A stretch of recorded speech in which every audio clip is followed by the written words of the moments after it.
नमस्कार, स्वागत है आप सभी का सुजस सारांश की इस क्लास में। मैं हूं आपके साथ विपिन कुमार शर्मा और इस क्लास में हम पढ़ते हैं राजस्थान का करंट अफेयर्स, जिसका आधार होता है राजस्थान सरकार की सुजस पत्रिका।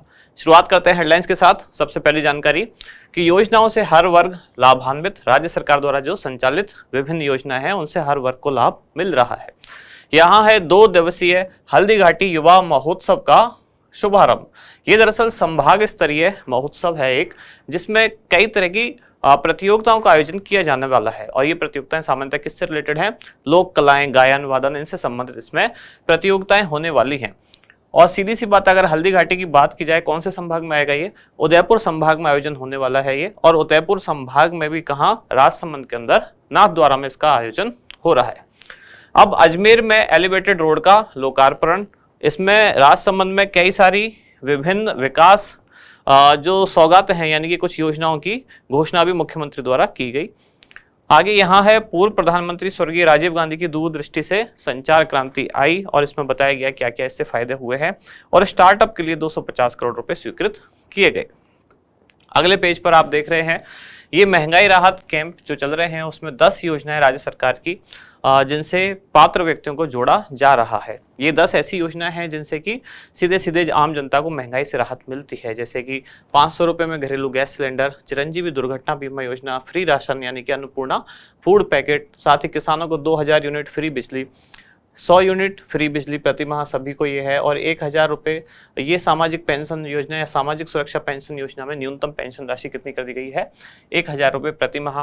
फिर चिरंजीवी स्वास्थ्य बीमा, जिसमें कि 25 लाख रुपए तक का बीमा कवर प्राप्त होगा। मनरेगा में 125 दिन का रोजगार। इंदिरा गांधी शहरी रोजगार गारंटी योजना, जिसमें भी 125 दिन का रोजगार कर दिया गया है। और मुख्यमंत्री कामधेनु पशु बीमा योजना, पहले ये केवल गायों के लिए थी, दुधारू गायों के लिए, अब इसमें भैंस को भी यानी दुधारू भैंस को भी शामिल किया गया है। और प्रति परिवार यानी कि एक पशुपालक के परिवार में अधिकतम 2 पशुओं को ये बीमा कवर प्रदान किया जाएगा। आगे यहाँ कुछ लाभार्थी हैं। किसके लाभार्थी हैं? ये महंगाई राहत कैंप में जो आए, सम्मिलित हुए और ऐसे पात्र व्यक्ति जिनको योजनाओं से जोड़ा गया, यानी कि उनका पंजीकरण किया गया। पंजीकरण के बाद इन सभी को दिया जा रहा है मुख्यमंत्री गारंटी कार्ड। तो आप जो देख पा रहे हैं ये सभी उसी कार्ड की ही फोटो दिखाते हुए आपको नजर आ रहे हैं।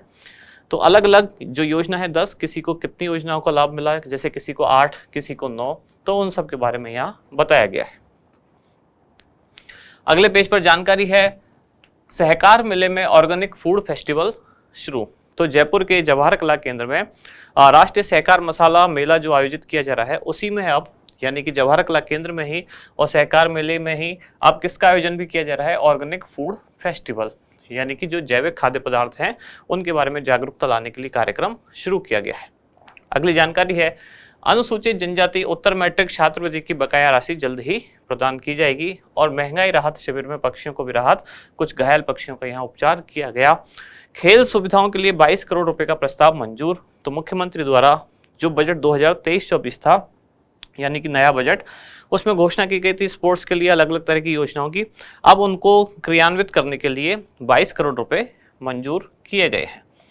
यहाँ है बार काउंसिल ऑफ राजस्थान को आर्थिक सहायता दी गई, कितनी? 5 करोड़ रुपए की। सड़क कार्यों के लिए 3525 करोड़ रुपए स्वीकृत किए गए और 11 सड़क कार्यों के लिए 79 करोड़ रुपए स्वीकृत। तो यानी कि सामान्य सी जानकारियां। इसके बाद हमारा इंडेक्स, आज कौन कौन सी 3 मुख्य जानकारियां हैं। सबसे पहले तो है हल्दीघाटी युवा महोत्सव, उसके बाद ऑर्गेनिक फूड फेस्टिवल और लास्ट में उत्तर मैट्रिक छात्रवृत्ति योजना। शुरुआत सबसे पहले हल्दीघाटी युवा महोत्सव कहाँ आयोजित होने वाला है ये? तो राजसमंद के अंदर नाथद्वारा में। कब आयोजित होने वाला है? 5 और 6 मई 2023, यानी कि ये एक 2 दिवसीय उत्सव है। ये एक संभाग स्तरीय प्रोग्राम है, यानी कि उदयपुर संभाग के जो व्यक्ति हैं वही इसमें पार्टिसिपेट कर सकते हैं। उदयपुर संभाग के अंतर्गत ही राजसमंद के नाथद्वारा में इसका आयोजन किया जा रहा है।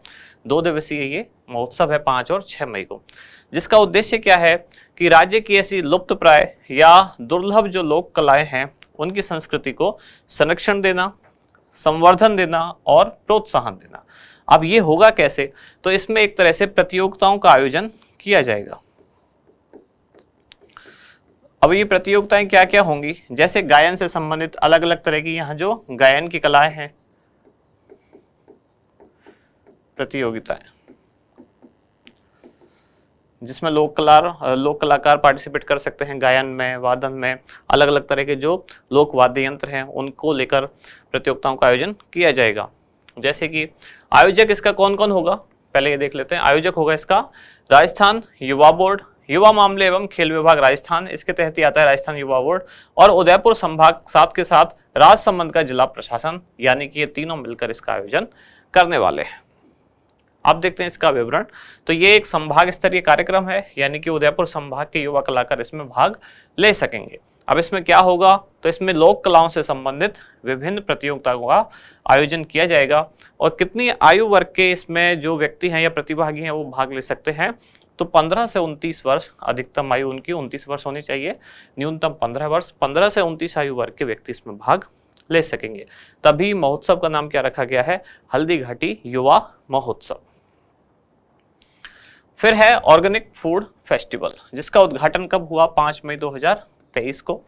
कहाँ हुआ, तो जयपुर के जवाहर कला केंद्र, जहां अभी कुछ दिन पहले हमने ये भी पढ़ा, जहां क्या चल रहा है, राष्ट्रीय सहकार मसाला मेला अभी भी वो संचालित है। तो उसी के अंतर्गत या उसी प्रोग्राम के तहत अब उसमें एक और लॉन्च किया गया, क्या, ऑर्गेनिक फूड फेस्टिवल। इसमें खास बात क्या है कि राजस्थान का अपनी तरह का पहला ऐसा उत्सव है, यानी कि ऑर्गेनिक फूड को बढ़ावा देने के लिए इस तरह का पहला उत्सव या पहला महोत्सव है। किस तरह का, ऑर्गेनिक फूड को बढ़ावा देने के लिए राजस्थान का ये पहला ऑर्गेनिक फूड फेस्टिवल है, जो जयपुर के जवाहर कला केंद्र में 5 मई को शुरू किया गया है। उद्घाटनकर्ता कौन रहे कार्यक्रम के, तो जो कृषि मंत्री राजस्थान सरकार में श्री लालचंद कटारिया। इसके बाद की इसकी जरूरत क्यों पड़ी, यानी कि राज्य सरकार ऐसे कार्यक्रमों का आयोजन क्यों कर रही है, तो इनका उद्देश्य है जैविक उत्पाद यानी कि ऑर्गेनिक फूड जो है उनके बारे में जागरूकता पैदा करना, साथ ही ये बताना कि इसके फायदे क्या क्या हैं हेल्थ को लेकर भी। और इस मेले में ऐसे 50 स्टॉल लगाए गए हैं जहां जैविक फूड हैं, साथ ही रेडी टू ईट यानी कि ऐसे उत्पाद जो आप सीधे खा सकते हैं, यानी कि उनको बना के कुछ नया प्रोडक्ट बनाने की जरूरत नहीं है, वो रेडी टू ईट है, यानी कि आप केवल वहां से खरीद कर खा सकते हैं। तो ऐसे उत्पाद यहाँ बेचे जा रहे हैं। अगली जानकारी है उत्तर मैट्रिक छात्रवृत्ति योजना। ये जो योजना है मैट्रिक यानी कि 10th क्लास के बाद छात्रवृत्ति के लिए दी जाती है। कौन से विभाग द्वारा संचालित है योजना, तो राजस्थान सरकार के सामाजिक न्याय एवं अधिकारिता विभाग द्वारा योजना का संचालन किया जा रहा है। लाभार्थी कौन कौन से वर्ग के व्यक्ति हो सकते हैं, SC, ST, OBC, EWS और विशेष पिछड़ा वर्ग के जो व्यक्ति हैं या विद्यार्थी हैं वो इस योजना के तहत लाभ प्राप्त कर सकते हैं। अब किस वर्ग के विद्यार्थियों की अधिकतम वार्षिक आय कितनी होनी चाहिए ताकि उनको इस योजना का लाभ मिल सके, तो SC, ST और विशेष पिछड़ा वर्ग का अगर विद्यार्थी है तो उनके परिवार की अधिकतम वार्षिक आय 2.5 लाख रुपए होनी चाहिए, तभी उन्हें इस योजना का लाभ मिल सकता है। अगर विद्यार्थी OBC वर्ग से है तब ये जो सीमा है ये 1.5 लाख रुपए होगी। EWS से है अगर छात्र छात्रा, तब उनकी वार्षिक परिवार आय की सीमा कितनी होनी चाहिए, 1 लाख रुपए। और मुख्यमंत्री सर्वजन उच्च शिक्षा वर्ग से है तब उनकी अधिकतम वार्षिक आय होनी चाहिए 5 लाख रुपए, यानी कि यही कंडीशन होनी चाहिए, तभी इस योजना के तहत छात्रवृत्ति उनको दी जाएगी। कौन सी, उत्तर मैट्रिक छात्रवृत्ति योजना। इसके बाद है आज का अभ्यास प्रश्न कि हल्दी घाटी युवा महोत्सव का आयोजन निम्नलिखित में से किसके द्वारा किया जा रहा है, यानी आयोजक पूछा है। ऑप्शन है आपके राजस्थान युवा बोर्ड, युवा मामले एवं खेल विभाग, जिला प्रशासन राजसमंद या उपर्युक्त सभी। तो क्या होगा इसका उत्तर, वो आप बताएं कमेंट्स में। इसके बाद 2 छोटी छोटी जानकारियां उन लोगों के लिए, एक तो वो जो UPSC सिविल सर्विसेज यानी जिसे आप शॉर्ट में क्या कहते हैं IAS एग्जाम की तैयारी करना चाहते हैं, और दूसरी जानकारी संबंधित है RAS एग्जाम से। तो जो लोग IAS एग्जाम की तैयारी कर रहे हैं, IAS परीक्षा के लिए, जिनको पहले दिल्ली जाना पड़ता था, अब अगर वो लोग कलाम अकेडमी से जुड़ना चाहते हैं तो आपके सीकर सेंटर पर 16 मई को एक सेमिनार का आयोजन होगा और 17 मई से ये कोर्स शुरू किया जाएगा। किसके लिए, UPSC की सिविल सर्विसेज एग्जाम, यानी कि जिसको आप शॉर्ट में क्या कहते हैं इंडियन एडमिनिस्ट्रेशन सर्विसेज IAS परीक्षा। दूसरी है RAS मेंस के लिए टेस्ट सीरीज, जो कि ऑनलाइन और ऑफलाइन मोड दोनों में शुरू होने वाली है। कब से, 28 मई से, जिसमें 30 टेस्ट होंगे, 11 माइनर, 4 मेजर, 4 फाइनल और 11 है हिंदी और इंग्लिश के लिए। हिंदी इंग्लिश जो आपका 4th पेपर होता है उसके लिए अलग से टेस्ट रखे गए हैं। तो अगर आप दोनों में से किसी एक से या दोनों से जुड़ना चाहते हैं तो जो नंबर दिए गए हैं कॉन्टैक्ट नंबर, वहां संपर्क कर सकते हैं। यहाँ समाप्त होती है आज की क्लास। आप मिलते हैं कल अगली न्यूज के साथ अगली क्लास में। धन्यवाद।